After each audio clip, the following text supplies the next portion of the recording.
السلام علیکم دوستو، اردو سٹوریز کو خوش آمدید۔ دوستو، ایک استاد کا شاگرد بھینگا تھا۔ ایک مرتبہ استاد نے شاگرد سے کہا کہ فوراً میرے گھر جاؤ اور گھر کے فلاں طاق میں شیشہ پڑا ہوا ہے، اس کو لے کر جلدی سے آ جاؤ۔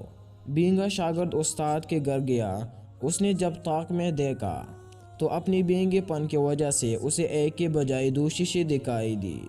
فوراً وہاں سے پلٹا اور استاد کے پاس آیا اور کہنے لگا، استاد محترم، طاق میں تو دو شیشے پڑے ہوئے ہیں، کون سا شیشہ لے کر آؤ؟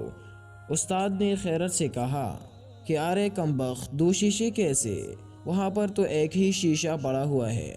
شاگرد نے قسم کھاتے ہوئے کہا، استاد جی، میں نے خود وہاں دو شیشے دیکھے ہیں۔ استاد کہنے لگا، اچھا اگر یہ بات ہے تو پھر ان دو شیشوں میں سے ایک تول دو اور دوسرا میرے پاس لے آؤ۔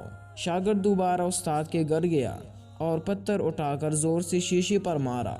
شیشہ چکنا چور ہو گیا۔ جب وہ شیشہ ٹوٹ گیا تو اس نے دیکھا کہ شیشے تو دونوں ٹوٹ گئے ہیں۔